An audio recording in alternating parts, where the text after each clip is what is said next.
Hi guys, welcome back to my Steps to Sobriety, my show on YouTube and as a podcast with me, your host, Stefan Neff. Another fantastic day. And today is a cool day because I get to interview Raamon Newman. Raamon is a man who has made it a mission to figure out how can you best make decisions under pressure. And regrettably, our life is full of pressures. Sometimes pressures that we put self on us. Sometimes it's the environment that puts the pressure on us. Right now with COVID, I mean, there's so much uncertainty. That's pressure.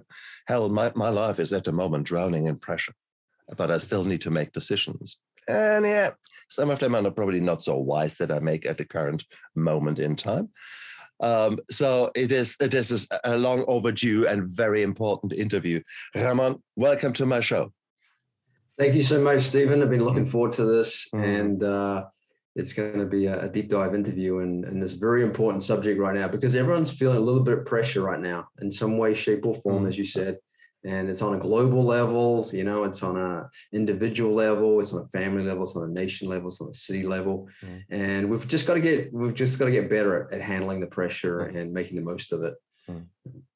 And let's be not silly here. Pressure is actually a good thing. Pressure is actually something that, if you are philosophical, it brings spice to life. More practical, if there is no, well, I shouldn't say practical, more physiological. If we look at what drives us, it's the sympathetic nervous system and the parasympathetic nervous system. Sympathetic is the okay, I need to run. I need extreme is the fight and flight. But it is, it's what helps us to keep us sharp. It helps us to a certain point to go out there and get what we want. If we are completely in parasympathetic nervous system, well, that is the meditation in the extreme version, or even a self-hypnosis or something like that. So that's the extreme version the other way. Both of them have got a really important place to play.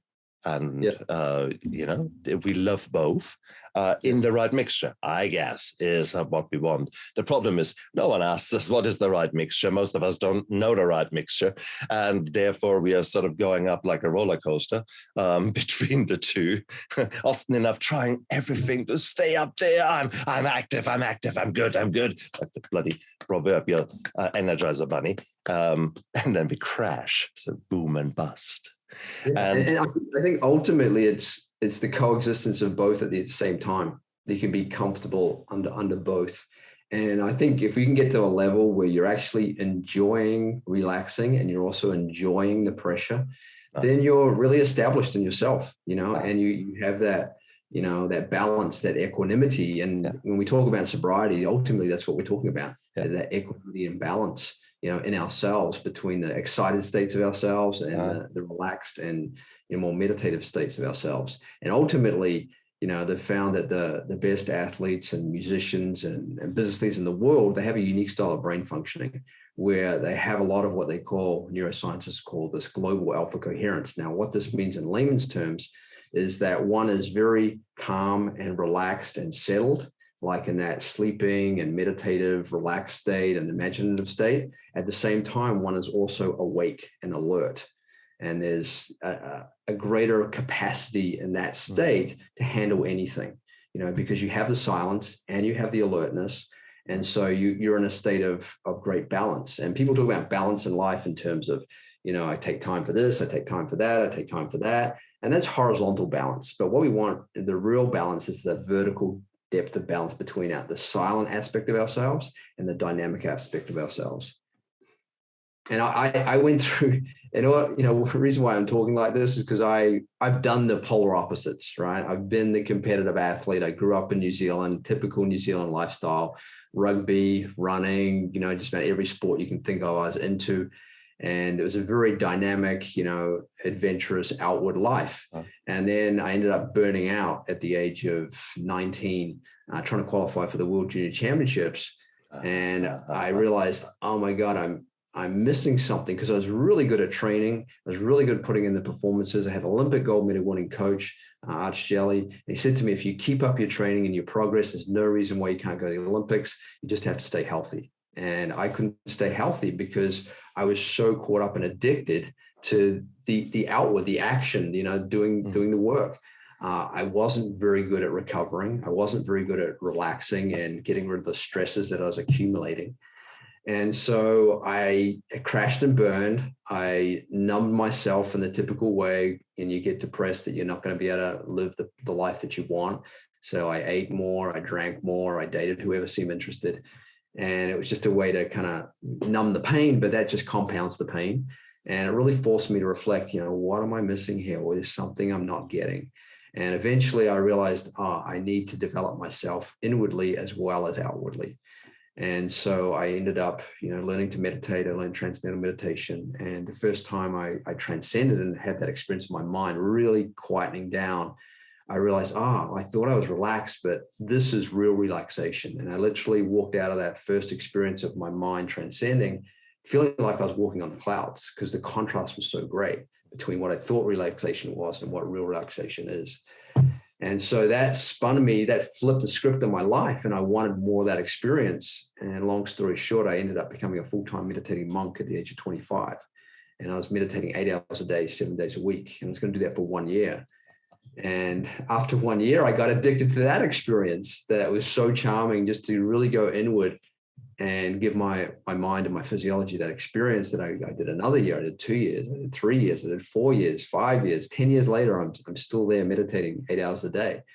And I realized, okay, I think I've balanced the equation here after 10 years of just outward dynamic activity. And I've done 10 years of inward silent activity.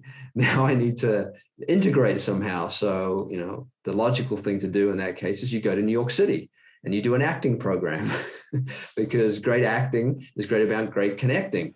And so I'd had all this connection to self and silence. And I was now in New York City doing this acting training and acting performing and creating great connection with others. And so it was a great, way to say, okay, you can't just favor one side of life or the other side of life. You can't just be always dynamic. You can't always be silent, settled. You need to be that integration of both, that coexistence of both. And so New York helped me do that. And then that was 2007, 2008, when the global financial crisis was hitting us. And there's a lot of pressure in New York City. A lot of business leaders under a lot of pressure because they literally created a financial calamity for themselves and their businesses and the entire economy. And I went, hang on a sec, how come these very smart, very intelligent leaders have caused this calamity? And I go, oh my God, they had the same problem that I did. They're so focused on outer development and outer achievement and progress that they weren't really developing themselves on the inside to be more coherent, to make those decisions that are actually going to protect themselves and their achievement, their progress for the long term. And so that's how I arrived at where I am today, working with business leaders and helping them on that inner development so that they can protect their outer developments. How cool is that journey? What a transformation, man. And I don't think I've had not many monks on my show who learned to be quiet and look inside for the better part of 10 years. That is amazing. I mean, even I'm butchering the name now. Vipassana meditation. Vipassana. Yeah, Vipassana. Yeah. It's basically a meditation where you are spending 10 days in a retreat where you actually do from the morning to the evening, do nothing else. Yep. For many people, they can't put their phone down for 5 minutes and actually enjoy a sunset, leave alone now diving into yourself, into the world of the true demons, into the world of the true turmoil, the true chaos. Often enough, that is our brain, because we haven't yet learned about the silence. We haven't. I love the way you said transcended. I love the way that you described that first experience, which is just as powerful as the first drink that triggers you, or the first kiss that will forever stay with you. The first time you achieve that silence is an amazing. Yeah, you know why that is so powerful, whether we're finding it through meditation or we're finding it through sensuality, or we're finding it through drink or whatever. everybody is naturally looking for that settled state of mind, right? And how we go about it is going to determine, how it affects us. But naturally, the mind wants to be settled. The body wants to be active. The body has to be active. If we don't act, the body's not going to function, So the mind wants to be settled and the body wants to be active. So if we can give the mind what it wants, take time out to transcend and experience the mind being settled and purifying the stresses that may be holding on to us and gripping us to certain conditionings and habits that are not healthy for us, then we become free from the demons, and as you say, the demons are always there. The negativity is always there. It's a part of life. And the reason why it's a part of life is because it's a feedback loop. It's a signal back to you to say, hey, you're not really on the most evolutionary path. And we've got to create a bit of suffering for you, not to punish you, but to teach you that there's a better way. And so this is why we want to continue to build and develop, our own spiritual intelligence and our spiritual coherence, because that's the basis, that's the roots, that's the trunk. There are many branches of knowledge, but there's only one trunk and there's only one roots, and that's that field of consciousness, right? Because everything is a byproduct of consciousness. We have the conscious mind, we have the subconscious mind, and then we have consciousness. Okay. And consciousness pervades everything, and it's always there for us.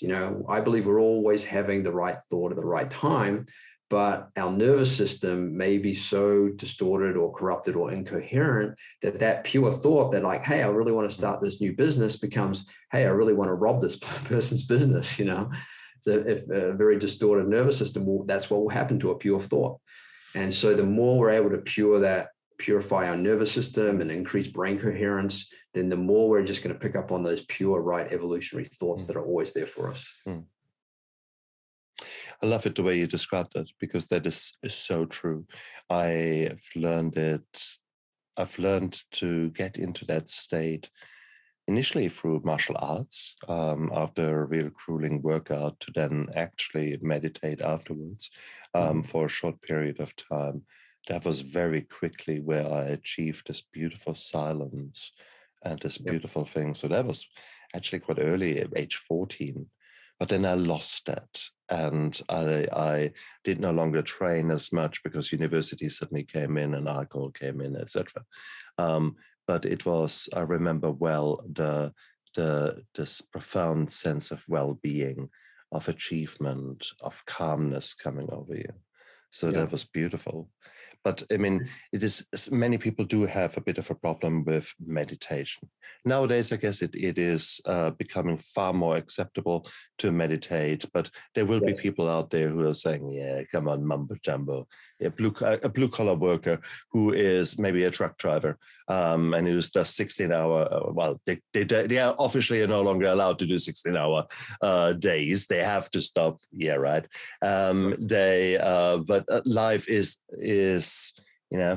challenging for them. So for such a person to say, meditation, my bottom, that is, what would you say to such a person, a person who has never experienced something like that?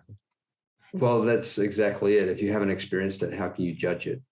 And so I can say, hey, Stephen, this strawberry is amazing. It's so rare, it's so delicious. I can tell you everything intellectual about the strawberry, but until you actually taste it, you're not going to have the experience.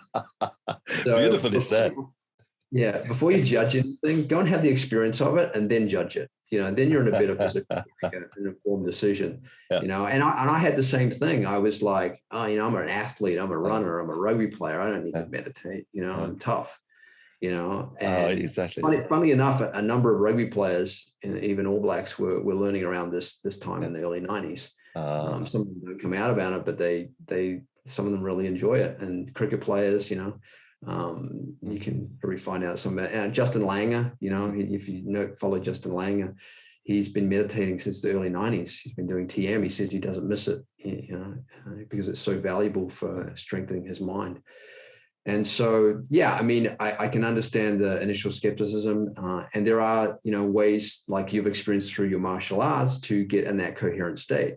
And they've found, through research that there's three things three simple things that really activate this global alpha coherence, right? Where you're able to see the bigger perspective of things. You're able to also see the finer details and nuances of things. So the first one is exercise, because it involves mind-body coordination, right? So when you're activating more of your mind and your body, then there's more coherence that the brain has to generate in order to do that activity. And so that's what you're experiencing in martial arts. The next one is music. Music engages you mentally, emotionally, and physically. And so they've found it activates more of the whole brain and gives you more of that coherence. Mm. And so listening to music, or especially playing music, it activates more of the brain. And then the most powerful way to activate more holistic whole brain functioning is meditation. Now, meditation is kind of like, it's a broad word these days because there's so many different, modalities for meditating, but you can basically put them into three different categories. So the first category is usually focused attention meditation. So there's some focus on some object outside of yourself or inside of yourself, and you're locked into focusing on that. Now, that is very good for strengthening concentration and focus, and it activates the gamma frequency in the brain. So gamma is when we're very excited and alert and focused on something, okay? And that allows us to function in a very alert state. Now, the problem with that type of meditation is it doesn't allow the mind to fully settle down. You're still active on some level and not allowing the mind to really go to a greater depth. So useful for concentration and focus, but not really useful for activating this alpha coherence. So the next type of meditation you'll find out there is what they call open monitoring or self-monitoring meditation. And this is where you're monitoring maybe your heart rate, your breath rate, thoughts, feelings, someone's guided words, or something like that. And this is very useful for processing and contemplating on things. And it activates actually more of the beta frequency in the brain. So beta frequency is when we focus on something and then we derive information and process that, what we're focusing on. And so again, this is useful in terms of processing and contemplating, but it still keeps the mind active in some way. It doesn't allow the mind to really settle down. And the importance of the mind settling down is that when the mind settles down, the body naturally follows, right? The mind is the leader of ourselves. And so as your mind has an experience of settling down, then the body and the metabolic rate settles down. And when that happens, the stresses start to go, oh God, I don't need to hold on to the stress, and it gets let go of. So those meditations will not really allow the body or the mind to settle fully to allow the deeper stresses to get released. The last type of meditations you'll find out there is what they call automatic self-transcending techniques. And these are techniques that go beyond the technique itself. And that's the definition of a good technique. It's just a vehicle to get you to an experience. And so these automatic self-transcending techniques will allow the mind to more fully, settle down from the conscious level, the subconscious level, and experience that pure awareness, that pure consciousness that is the basis of who we are. So, because, we can't be aware of anything if we don't have consciousness. So these techniques allow the mind to more fully settle down. It activates more of this alpha coherence in the brain, where there's an activation of the settled state of delta and theta when you're sleeping and dreaming and imagining, which are very slow, relaxed frequencies, and also the alert frequencies of gamma and beta. So alpha is like a coexistence of both at the same time. It allows you to be settled and silent, but alert and awake at the same time. So these type of techniques are very powerful and very useful for activating the whole brain and removing deeper stresses. There's two techniques I know of. Qigong, one of the Qigong techniques does this, and TM, Transcendental Meditation. Between the two, they've found that TM is a lot more simpler and the transcending happens a lot more quicker because it's so effortless. The Qigong technique, from what I understand, it takes a little more time to master and a little more effort. So, they're both worth exploring and, having that experience. Beautiful. And it's lovely how you explained it. Makes a hell of a lot of sense. Let's look at it though in a wider sense. What you're describing and what we both have been blessed and lucky to achieve in our life is that glimpse of serenity, of calmness, and which is so powerful once you get that rare glimpse, and you have perfected it in order to not just have a glimpse, but you look at it however long you wish. It's not just that fleeting moment that many of us get, but you have to start somewhere. So therefore, actually, a fleeting moment. Thank you very much. That's a damn good start. Actually, experience your strawberry the first time that it comes onto your tongue, and actually say, "Oh yeah, this is gorgeous." Well, this is the interesting thing is like once you get a glimpse, that will change the neuronal connections in your brain, right? Everything that we're subjecting ourselves to is causing the brain to function in a better or a worse way, right? Obviously, if we're indulging in things and we're, addicted to things, then that's going to create a certain style of functioning in the brain, right?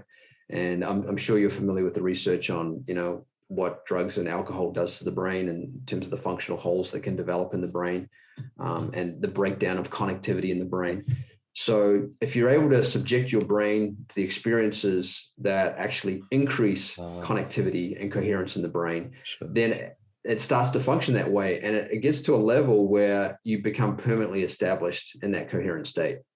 Because even with the eyes open, your brain will continue to function based on what you've experienced. Now, if you give the brain a profound experience of being settled and calm and coherent, then it starts to lock in and function that way, even with the eyes open. So you don't have to be meditating all the time to have that experience. And that's what they found is as people continue to meditate regularly, their brain actually becomes more and more coherent over their life, and to the point where they're just established. And, we talk about transcending, but then you become transcended, you're established in that silence. It doesn't go away because your brain it's so charming to have that experience that the brain doesn't want to, do anything else. It's the most charming experience that the brain can have is being settled. We try and find that through our senses, but we know that's always changing. There's pleasure, there's pain, there's gain, there's loss, but once the brain goes, the greatest charm is not outside of me, it's inside of me. That field of bliss, my true nature, my true essential nature is bliss consciousness. Then you become wired just to function from that level, and it becomes a permanent reality. I venture to say that everyone listening to this interview now will have at one stage or the other actually experienced this serenity, this beautiful bliss already. Yes. And I venture to say that it is actually the days when you're really switched on. You don't know how it happened, but these days are there where everything you touch just works. Bang, bang, bang. You're productive as hell. You're just things are just moving. And you look back and think, did I do that? Wow. And these days happen, but they happen by accident. They happen to sort of by I don't know, somehow something is aligned in you and you're making the most day out of it. And the next day typically is a shit day. And you think, how can that, why can't I be always like that? The short answer is you can at least work on it. I think that is the fair thing, isn't it? You can work. Yeah, I mean, action and reaction is unfathomable, right? We sometimes things are going great and then all of a sudden there's a lot of negativity coming into our life. And, we have to take responsibility for that because somehow we've created it, whether we like it or we don't, so that's why I think we always want to be developing ourselves from the development point of view, because when the negativity does come, you want to be in the best place to be able to neutralize it, And when the positivity does come, you want to be in the best place to maximize on it and handle it properly. Some people can have great success and then it goes to their head, and then they're doing things that corrupt the good coherence they had to be successful in the first place. So, I think, we have to eventually be beyond, the good, the bad, the gain, the loss, and just established in our true nature, then we're not bothered by great positivity or even great negativity. We just handle it. Which of course sounds so nice, but for many of us who are still in a rat race, that sounds like utopia, or any kind of other imaginary world out there. Reality, it is in you. and it is waiting to be released, and your body is waiting for you to find the right buttons to press, because that's really, as you said, this is probably one of the most fundamental states that we desire to be in. This serenity, calm, peace. I love it when it's there, and it's amazing that we are talking about it now, that I've achieved it in many ways throughout my life.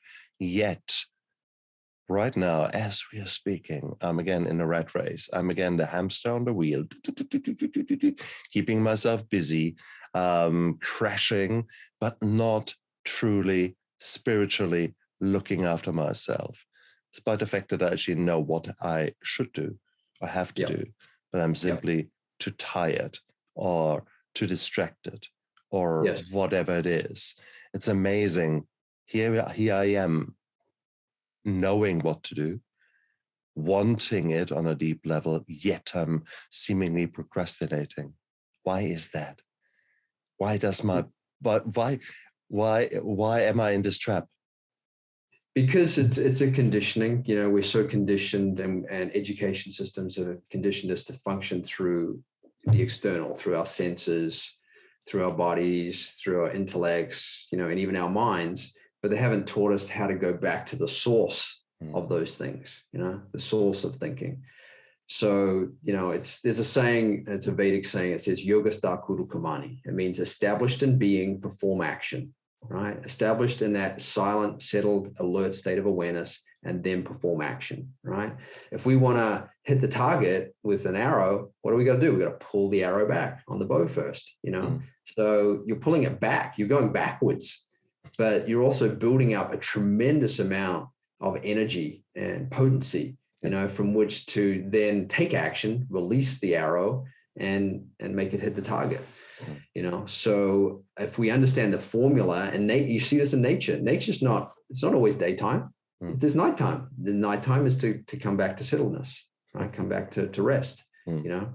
And then the activity of the day brings us out, and we got to act, you know. So again, it's the coexistence of rest and activity, you know, and we want to culture this in our nervous system, you know. And so the more that we can function the way nature functions and be in tune with those laws of nature, then naturally, you know, we're accomplishing more doing less, you know, to eventually, you know, there's an ideal where we're doing nothing. But I don't mean where the body's not doing nothing. I mean, the mind is so settled, it feels like it's doing nothing. You know, and we've all had this experience where it's like, oh, we're doing this, but I don't feel like I'm doing anything. On the inside, I'm just settled, you know, because, you know, you and I know when we're settled, our mind's settled, nothing is a problem. We just have the capacity to take care of it, you know. But when we're not settled and we're frustrated and we're uptight and stuff like that, everything seems like it's a problem, you know, and we've lost that capacity. And this is what people need to realize, is that your capacity is more important than your ability, right?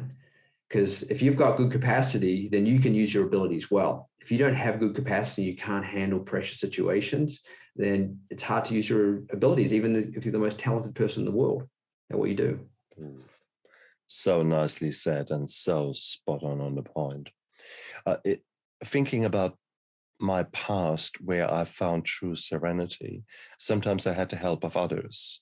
For example, in the form of self-hypnosis, or hypnosis, shall I say first, which then became self-hypnosis.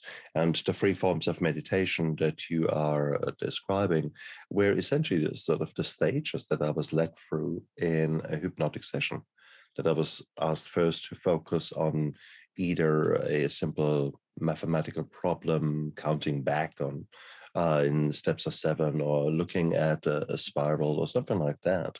So there was initially the focus there, and then I was told to just relax and no longer pay attention to that. And I came ultimately to a very, very deep state of relaxation and calmness, etc.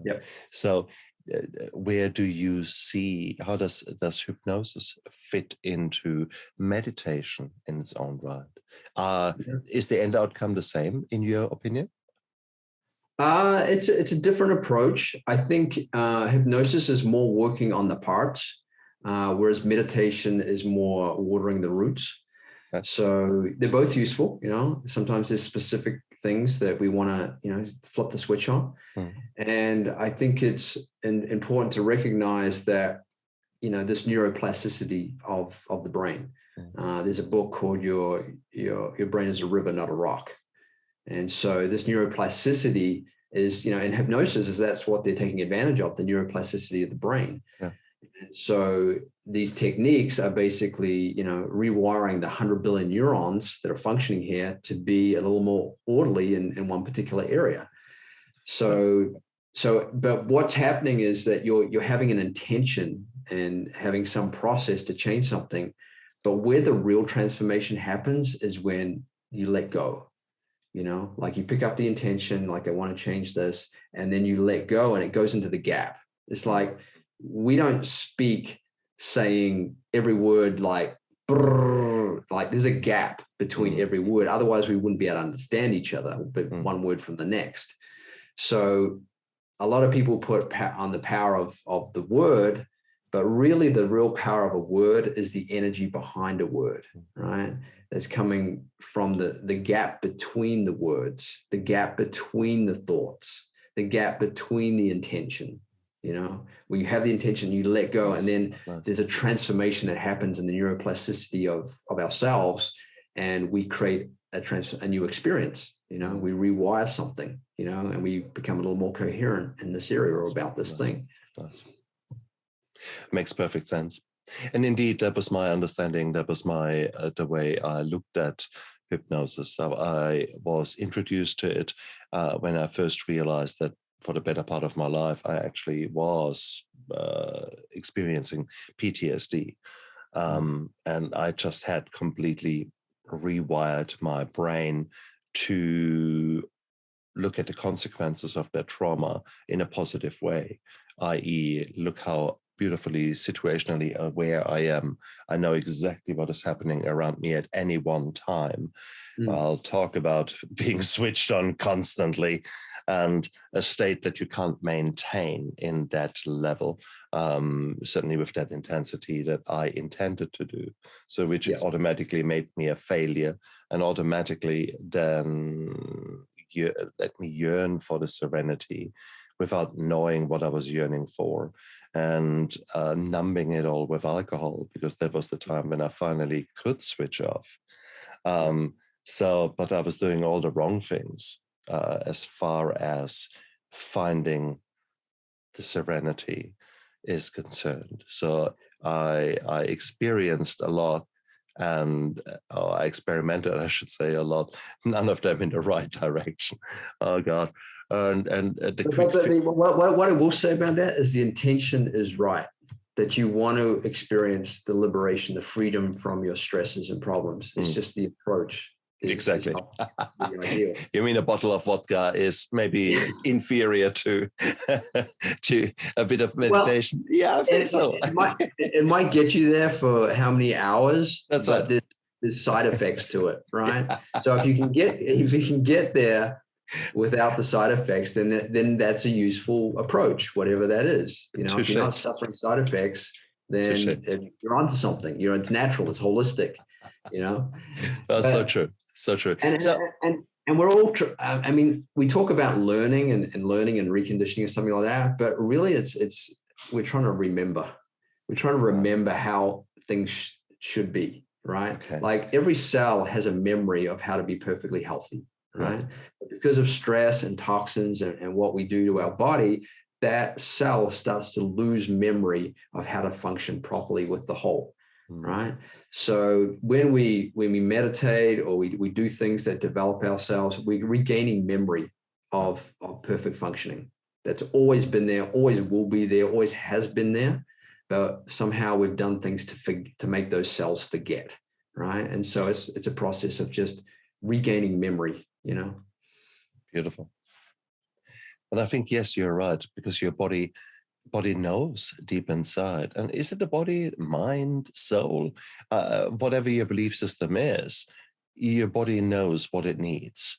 And that is exactly what you're saying. We are striving towards something, yet most of us don't have the consciousness to know what we are actually striving for. Therefore, we put a lot of action in, and it's like paddling in the water without actually swimming in one consistent direction. It's just you're paddling around, and it's you don't get anywhere.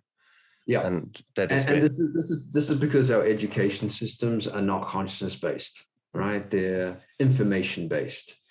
And so knowledge is different in different states of consciousness. You know, the consciousness you had as a child or a teenager made you, you know, favor certain things. But now as you've grown up and your brain is more developed, now your consciousness favors different things that are maybe more life supporting or more attuned to what you need at a point in time. So, you know, consciousness is the prime mover of life, you know. So the more that we have consciousness, the more capacity we have to understand, to have better awareness, to allow knowledge to come through us, to the right knowledge to come to us. Because consciousness expands our capacity, our container to be able to understand, right? But if we're just continuing to function with the same level of consciousness, the same type of brain functioning, then new possibilities are limited to us, you know. Whereas consciousness, you know, the mind, the intellect, the body, the ego, they're all limited, okay? But consciousness is unlimited, right? So the more that we can connect with that unlimited field of consciousness, where the eternal memory of orderly functioning of ourselves is always there, then naturally, you know, we start to have an ego that's not just about ourselves, that's about it's about ourselves, but also everyone else around us, and we're more connected and more unified. I think the key is, or the key insight, I guess, is that in life, things do occur to you, and sooner or later you find yourself at a rock bottom, at a time and place where things have not worked out for you so well, and you're actually in so much pain that you want to change. No, you even must change, because it's so uncomfortable to be where you are. And I think it is those times when we are forced off the hamster wheel that if we just get then the good guidance, then that is where miracles can happen. Because if you don't stay still, if you don't get forced to stay still in many circumstances of people that I meet, if you don't experience that, you will always be in the activity. You will always keep going in the same way. So therefore, trauma in its own right, however it manifests itself in your life, can actually be a blessing, can actually be a positive thing.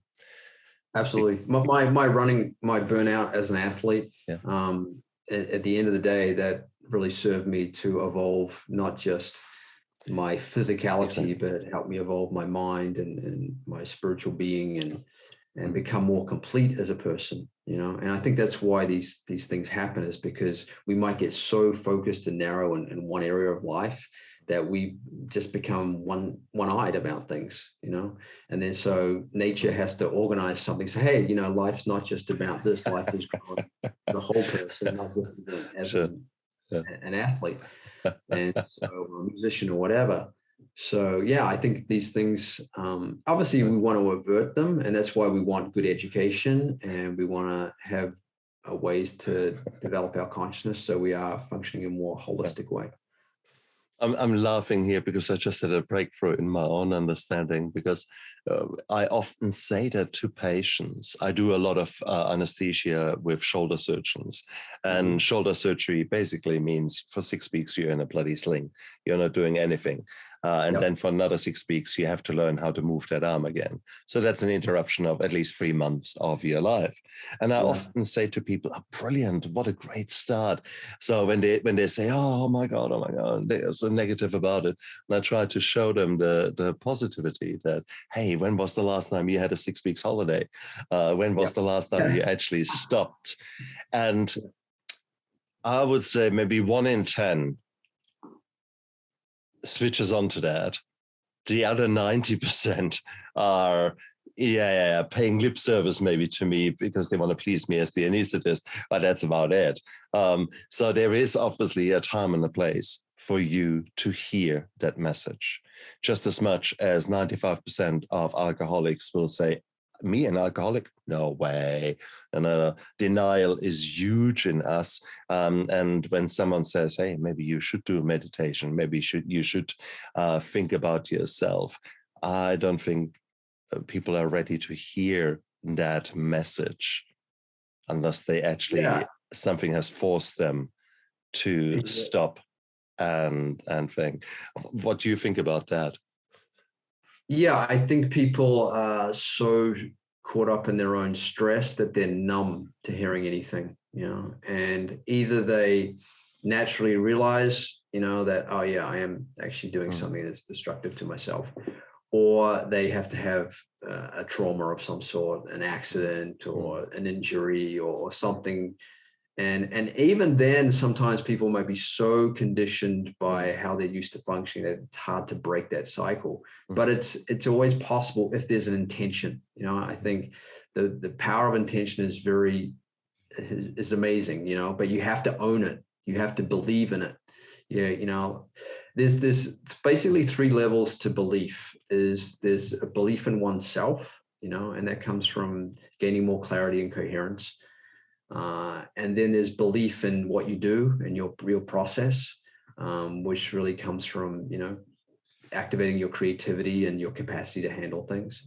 And then there's belief in others and belief in outcomes that, they can happen. And that comes from the ability to, take action and be able to get support from your environment, inspire support from your environment. So we're all wanting what we want, but we only really get what we deserve, right? And so deserving power is a very important thing. And we have to not only know that we deserve, but we believe that we deserve, but we do actually have put in the work to deserve something to change and transform. We can't just expect, oh, I deserve and I believe I deserve, but I haven't really done anything to inspire the environment, And we all see, we all see, like, when a company does well, or an individual does well, or someone wins a championship, or a team wins a championship, the bottom line, the commentators say, well, they deserve to win, right? Well, why did they deserve to win? Well, because they got their mind right, because they put in the effort to, do good things and give, give good value to their marketplace and whoever they're serving, and that goodness just comes back. If you give to your environment, really fully, then naturally your environment wants to give back to you, and you have to be open to really fully giving, but you also have to be open to really fully receiving. Some people are really good at giving, but they're not good at receiving. And like, they have all this deserving, but somehow they block it. They don't believe they deserve, even though they have deserving, So it's understanding, it's the mechanics of giving and receiving and deserving and wanting that can really help someone go, oh, okay, I can make changes. But I love the fact that you point out the action, because meditation is not just sitting back and just thinking of nothing. It's actually a conscious step that you do. You prepare. Meditation is an action. It's a subtle action. Absolutely. Because you can give through your actions on a physical level. You can give through your thinking good thoughts for yourself and others. You can give through your feeling level for yourself and others.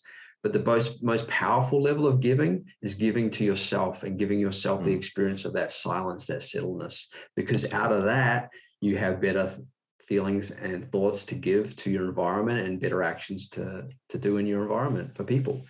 So the more we can make ourselves coherent and have greater capacity, the more we can actually give to our environment, and the more that we're open to receive from our environment at the same time. And it is like going to the gym. You will not go once and then you are fit for life. Hey, that's good. I've done my gym session. I'm fit now. Yeah, it doesn't work like that. There is an ongoing practice, an ongoing active seeking out of the gym, doing the exercise, paying the price, literally as the membership fee, or physically in your sweat and tears, and emotionally in achieving something. It's all action, taking action, and it's the same with meditation. It is, you can't just do it once and say, okay, that was quite nice, then that's it. And I think to a certain degree, I've fallen into that trap, because I know exactly if I go to my beautiful friend Nikki, who is my hypnotherapist, she will put me into that beautiful position straight away. I'm blessed to have a few healers in my surrounding who use energy healing and all kind of other things. They can put me in a heartbeat, put me into that state. They know how to channel me straight down into that serenity place. Am I doing the work myself? Am I going to the gym to practice those muscles? No. And that just actually pisses me off. Now that you hold that mirror in front of my face and actually say, there is something to that, isn't it? I hate it when I'm finding myself learning some very crucial breakthroughs here.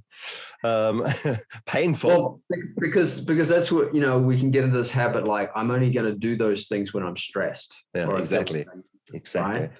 But what we don't realize is that we can avert the problems and the dangers before they arise, right? And that's by putting in the consistent inner development on ourselves, giving to ourselves. We're so good at giving to our environment, but we've forgotten to be good at giving to ourselves so that we actually can give more to our environment, right? So we might think we're taking 20 minutes out, of our day, but you're building up so much good energy that you're going to actually maximize your time, because time management is really based on energy management. And energy management is really based on, how coherent your thinking is, right? How coherent your brain is. If you're having like one quality thought every hour from which to act on versus thousands of thoughts every hour, you're going to be far more productive, So if we want to maximize our use of time, then be coherent. So then we use energy better, and we use the energy better in the time that we have. Beautifully said. Beautifully said, honestly. Raamon, it just shows that you have been there and you consciously thought about it, but you also, you have experienced again and again that serenity. So you speak with a true expertise that is resounding. That is actually really, really beautiful. Yeah. And I went through my journey to get to this level, right? I went through my crash and burning. I got very sick. When I burnt out, I had a lot of respiratory problems. I had a lot of digestive problems. It kept me up most nights for over 6 months. I felt like I was an insomniac. I got depressed because I felt like I lost my sole purpose in life to become a competitive athlete. And, it was like, okay, I didn't have the knowledge. I just didn't have the knowledge. I didn't have the consciousness, but it led me to get the knowledge and the consciousness, so I can understand life better. And now I can serve and support leaders who are under high pressure and have to perform. Fantastic. So if people completely gel with your message, where can they find you? How can they work with you? So we have our website, newmavericks.com. It's my business partner and I.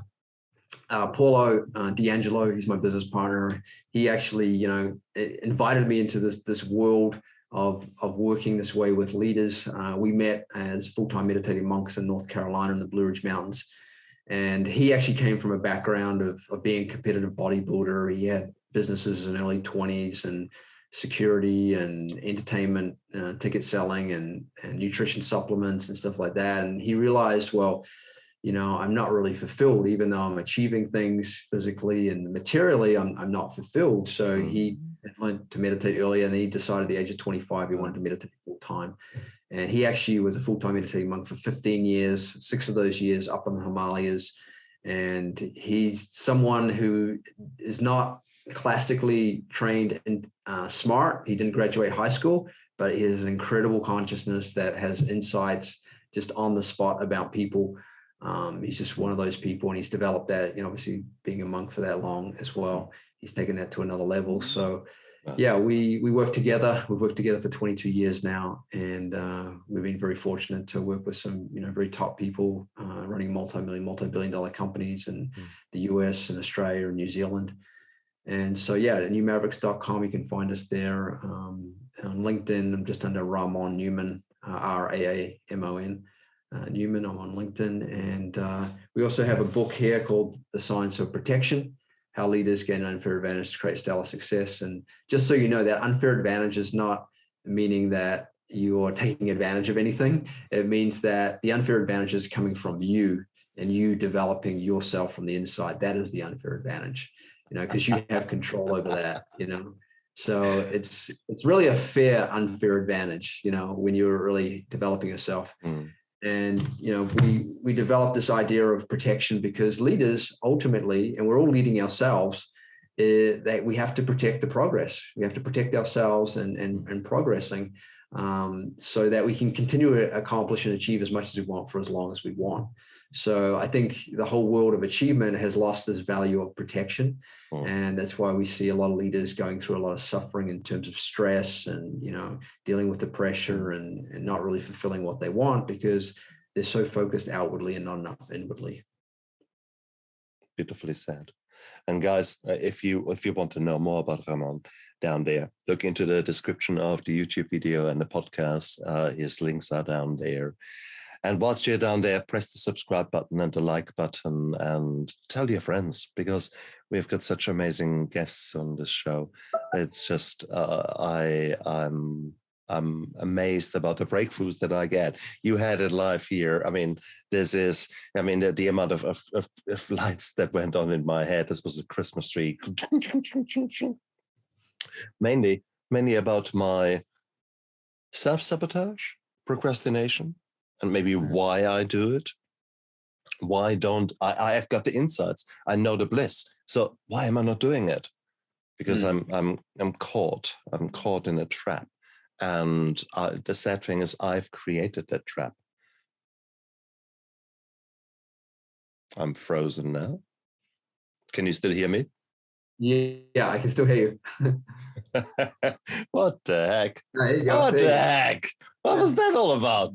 No, it was good because it means that you are recognizing the silence, So I got to be still. I got to be still.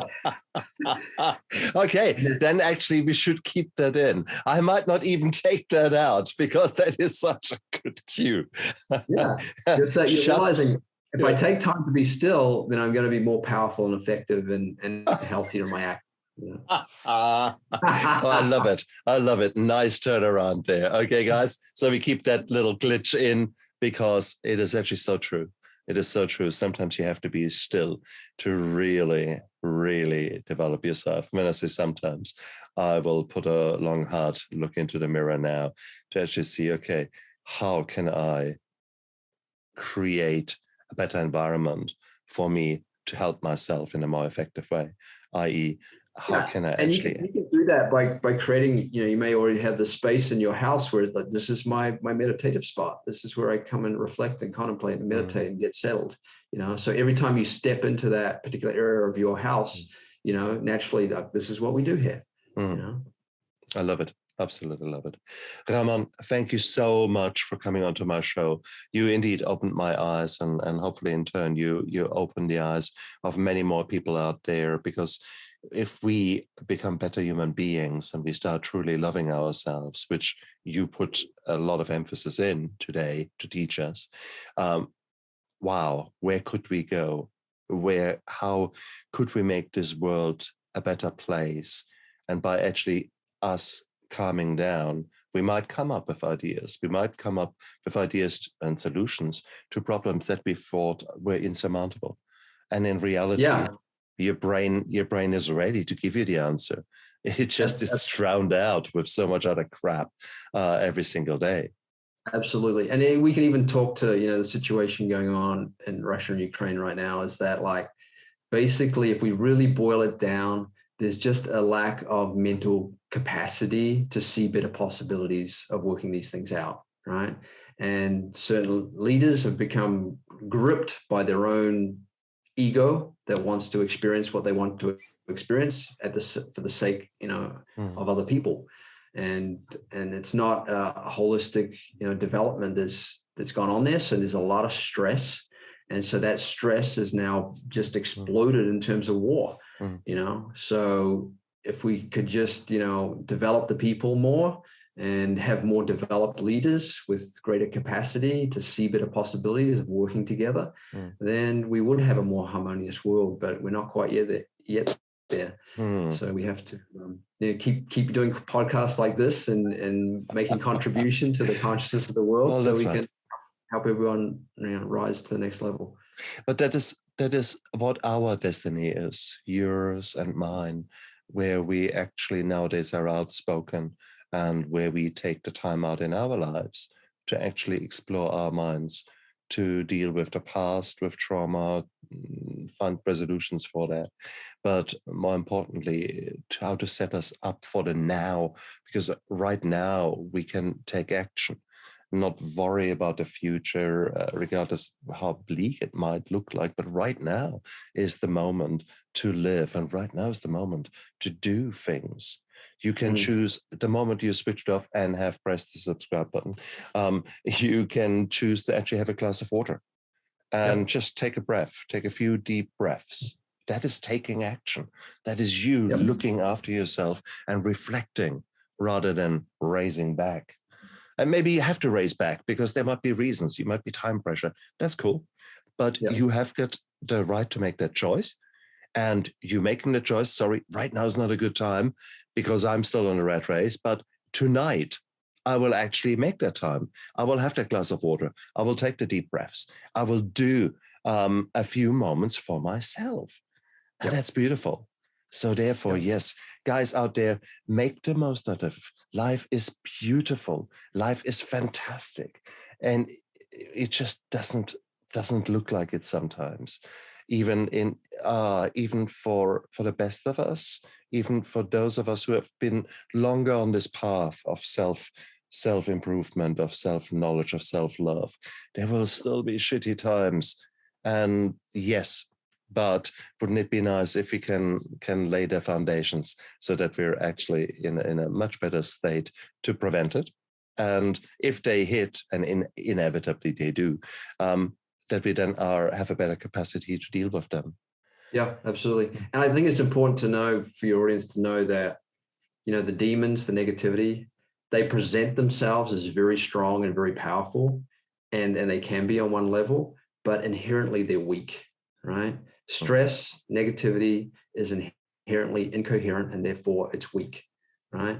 And so then if you can strengthen the coherent side of the equation, which is infinitely powerful, it's like a superconductor. The outside magnetic forces cannot penetrate into a superconductor because it's so coherent. But a regular conductor, it doesn't have that same coherence. So outside negativity and influences can penetrate in. So if we can just put our attention on strengthening the coherence, then that negativity just goes whoop, and it stays over here. It's still there. It's waiting for you in case you fall off the track, to give you a reminder, but you can keep it at bay. You can be unaffected by it. Yeah. Ladies and gentlemen, Raamon Newman, a great guy. Raamon, thank you so much for being a guest on my show. Thank you very much for opening my eyes again to something I needed to hear. And I was now ready to hear, obviously, during today's talk. So thank you for switching me over to the right wavelength of receiving the messages and being willing to do something about my own plight. So that's brilliant. Yeah, no, it's been a great joy. I mean, what you're doing is fantastic. I love, how much heart you put into this, and the feeling level that you're helping people have is just amazing, and it's a great contribution to the world consciousness. Thank you very much, Raamon. And you guys out there, I believe in you. You can do it. Guys, go out there, make that little choice now and create this little mini habit, which then becomes a proper habit, which then becomes a new way of life. And if you do that every day, a little new habit, a little step into the right direction, where will that lead you in a month, a year, 5 years? Now, guys, I believe in you. Look after yourself. Bye.